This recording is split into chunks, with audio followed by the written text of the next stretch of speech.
I want to talk about another video game that was hinted at before this E3 and then officially announced at this E3, and that's The Evil Within 2. I'm really excited that this got announced and it's coming out this year. Before I get into The Evil Within 2, I just gotta give Bethesda huge props for how they're doing their game announcements. I like how, oh, here's a game conference, here's some games that are getting announced. Oh, by the way, they're coming out this year. It's nice. It's quick, it's short. It's like, oh, here's Wolfenstein, here's Evil Within. Oh, did they come out in 2018? No, actually it comes out in the fall. Wait, what? It comes out in the fall? I love how they're doing this. It's quick. It prevents, at least I think, it kind of helps to prevent not having a lot of hype to build around the game, so it helps to manage your expectations. So let's get into Evil Within 2. I really like, based on how they showed some of the gameplay and the trailers, that the game is retaining that very creepy, kind of scary, screwed up vibe that the first game was going for. The first game was just messed up. That's the best way to describe it. It's like a love child between the Resident Evil series and Silent Hill, because it screws with your head a bit, and it's pretty cool how the story does that. And then it all adds in the creep factor and the survival element that you see in Resident Evil. From the gameplay trailer, it looks like stealth is coming back, which I really liked. I like that it was optional stealth. I do hope that you can move a bit quicker in stealth. Now, you don't need to do full crawl running or anything like that, but you moved like senior citizen slow in Evil Within, and when you finally got that kill, oh, it was earned, let me tell you. The creepy visual aspect of Evil Within, it looks like that is retaining in this sequel. I'm very happy about that. There seems to be a change with how the camera is with aiming down your gun. In the first Evil Within, whenever you aim down your gun, the camera would hang back behind the gun as if you're in a first-person shooter, but the game was played from a third-person perspective. It was a little jarring at first, but you got used to it pretty quickly.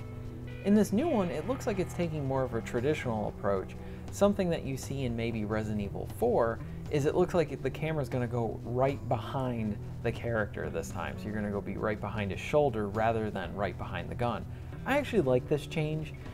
I get a little bit more screen time with my hero, and I just prefer it. Small preference. We did kind of get little hints at some of the creepy enemies that we're going to have to be shooting up in this game, and I can't wait to fight them.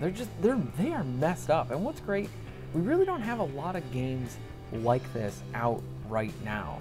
I mean, we're not really having a new Silent Hill ever, because I don't know where that franchise is going. It's effectively dead in the water.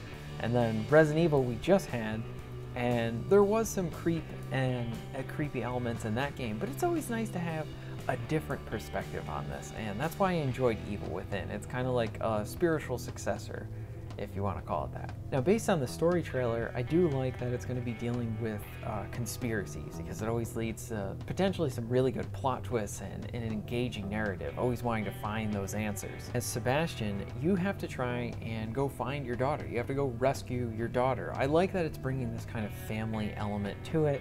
It's already making it more relatable and more emotional than the first game ever was, and I feel more connected to Sebastian just from these trailers from The Evil Within 2 than I did at any point in The Evil Within 1. Not that the narrative wasn't good in The Evil Within 1, it had a really cool idea, and there were definitely some really great visual aspects of the story and some neat plot elements. It was just how it was conveyed. The game needed a bit more exposition and a bit more explanation for some certain parts, because I was scratching my head at certain points, or maybe I was just really bad at interpreting the story. I'm not going to pretend I'm the smartest person out there with interpreting narratives, so I might have missed something, which is okay. But overall, I am very excited for this game. I love that it comes out on Friday the 13th in October. Perfect timing for this. It looks like a lot of fun.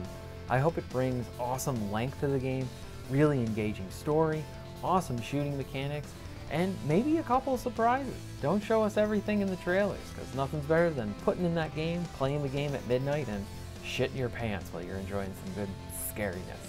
So thank you very much for watching. If you enjoyed this video, please hit that like button, and if you'd like to see more content like this, please subscribe, and I'll see you next time.